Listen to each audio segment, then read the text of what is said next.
నమస్తే, నా పేరు Shivaji. Welcome to our channel. So మన నారా లోకేష్ గారు ఒక బృహత్తరమైనటువంటి కార్యక్రమం, దేశంలోనే ఎక్కడా లేని విధంగా దివ్యాంగులు ఎవరైతే ఉన్నారో వాళ్ళు ఈ ఎవరెస్ట్ శిఖరాన్ని అధిరోహించడానికి కావాల్సినటువంటి ట్రైనింగ్, అంటే దాదాపు 21 మంది, అది కూడా గవర్నమెంట్ పాఠశాలలో చదివేటువంటి విద్యార్థులు ఎవరైతే ఉన్నారో వాళ్లకు ట్రైనింగ్ ఇచ్చి వాళ్ళను ఎవరెస్ట్ శిఖరాన్ని అధిరోహించడం. అంటే దీని యొక్క ముఖ్య ఉద్దేశం ఏంటంటే వాళ్ళు పాపము మేము మిగతా పిల్లల్లాగా లేమే అని చెప్పి వాళ్ళ బాధపడుతూ ఉంటారు. అలాంటి వాళ్ళు ఇలాంటిది సాధిస్తే వాళ్ళకి మంచి మనోధైర్యం వస్తుంది అనేటువంటి ఉద్దేశంతో ఇలాంటి కార్యక్రమానికి అయితే శ్రీకారం చుట్టారు.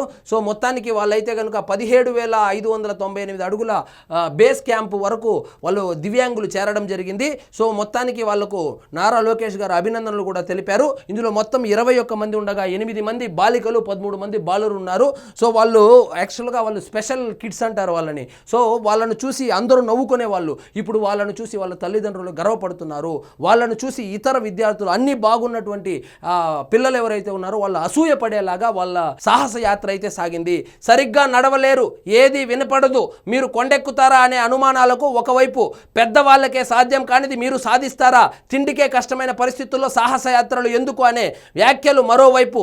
ఇవేమి వారి గెలుపును ఆపలేకపోయాయి. వారు సాధించిన ఘనత ముందు అవన్నీ చిన్నబోయాయి. వైకల్యాన్ని జయించి ఆ విద్యార్థులు ఇతరులకు ఆదర్శంగా నిలిచారు.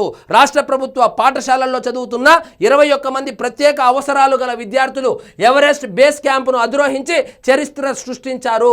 ఇది దేశంలోనే ఇది మొట్టమొదటిసారిగా ఇలాంటి వినూత్నమైనటువంటి కార్యక్రమానికి నారా లోకేష్ గారు శ్రీకారం చుట్టారు. ఈ నెల 15వ తారీఖున సాహసయాత్ర ప్రారంభించి 5,364 మీటర్లు అంటే 17,598 అడుగుల ఎత్తులోని ఎవరెస్ట్ బేస్ క్యాంపునకు శనివారం చేరారు. ఏపీ సమగ్ర శిక్ష ఆధ్వర్యంలో జరిగిన ఈ సాహస యాత్రకు రాష్ట్ర వ్యాప్తంగా వివిధ ప్రభుత్వ పాఠశాలల్లో 9, 10 ఇంటర్ చదువుతున్న 21 మంది దివ్యాంగ విద్యార్థులను ఎంపిక చేశారు. ఇందులో 8 మంది బాలికలు, 13 మంది బాలురు ఉన్నారు. తొలుత విద్యార్థులకు గండికోట అడ్వెంచర్ అకాడమీలో 45 రోజులు శిక్షణ ఇప్పించారు. తర్వాత లడాఖ్లో -5 డిగ్రీల చలిలో 15 రోజులు కఠిన శిక్షణ ఇప్పించారు. అనంతరం ఏప్రిల్ 15న ఈ బృందం నేపాల్ రాజధాని కాఠ్మాండు చేరుకుంది. అక్కడి నుంచి ఎవరెస్ట్ అధిరోహణకు శ్రీకారం చుట్టి విజయవంతంగా బేస్ క్యాంపునకు చేరుకుంది. సో ఈ 21 మంది దివ్యాంగులు ఎవరైతే ఉన్నారో వీళ్ళని ప్రత్యేక అవసరాలు గల విద్యార్థులను కూడా అంటారు. రాష్ట్ర నలుమూలల నుంచి ఈ ప్రభుత్వ పాఠశాలలో చదువుతున్నటువంటి ఇలాంటి విద్యార్థులను ఎంపిక చేసి మొదట్లో వాళ్ళకు కావలసినటువంటి ట్రైనింగ్ ఇచ్చిన తర్వాత వాళ్ళకు కావలసినటువంటి సౌకర్యాలన్నీ కల్పించి వాళ్ళను సాహస యాత్రకైతే పంపించడం జరిగింది. వాళ్ళు విజయవంతంగా ఎవరెస్ట్ను ముద్దాడారు. చరిత్రలో ఇదొక రికార్డు. మంత్రి నారా లోకేష్ తొలి నుంచి వీరికి అండగా ఉన్నారు. ఉండవల్లిలో తన క్యాంపు కార్యాలయం నుంచి ఆయన ఈ సాహస యాత్రను ప్రారంభించారు. ఏటా ఇలాంటి వినూత్న కార్యక్రమాల ద్వారా విభిన్న ప్రతిభావంతులైన విద్యార్థుల్ని ప్రోత్సహిస్తామని తెలిపారు. ఇదే కూటమి ప్రభుత్వ లక్ష్యమని ఆదివారం ఒక ప్రకటనలో పేర్కొన్నారు. ప్రత్యేక అవసరాలు గల విద్యార్థులు ఎవరెస్ట్ బేస్ క్యాంప్ అధిరోహించడం చరిత్రలోనే ఓ రికార్డు. 21 మంది విద్యార్థులకు ప్రత్యేక అభినందనలు తెలియజేస్తున్నా. సముద్ర మట్టం నుంచి 17,598 అడుగుల ఎత్తులో ఉండే బేస్ క్యాంపునకు చేరి భావితరాలకు ఆదర్శంగా నిలిచారు. వీరికి ప్రభుత్వం ఎప్పుడూ అండగా ఉంటుందని నారా లోకేష్ గారు పేర్కొన్నారు. సో మన పిల్లలు ఉన్నారు, ఏం చేస్తారు, 10 నిమిషాలు టైం దొరకంగానే మొబైల్ ఎత్తుకొని పరిగెత్తుకుంటూ వెళ్ళి మొబైల్లో గేమ్స్ ఆడుకుంటారు.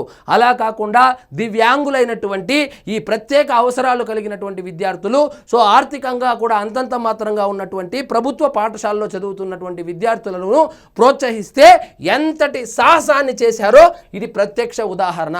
సో ఈ సందర్భంగా నారా లోకేష్ గారికి అభినందనలు తెలియజేయాలి. ఎందుకంటే ఇది ఇక్కడితో ఆగకుండా ప్రతి సంవత్సరం కూడా ఇలాంటి ప్రత్యేక అవసరాలు కలిగినటువంటి విద్యార్థులను ఎంపిక చేసి ఇలాంటి సాహస యాత్రలు చేపిస్తే వాళ్ళకు ఆత్మస్థైర్యం పెరుగుతుంది, మనోధైర్యం పెరుగుతుంది. సో వీళ్ళను చూసి ఇంకొంతమంది ఇన్స్పైర్ అయ్యేటువంటి అవకాశం కూడా ఉంది. కాబట్టి ఖచ్చితంగా ఇలాంటి దైవ కార్యం ఏదైతే ఉందో ఇలాంటివి నిరంతరంగా కొనసాగించాలి.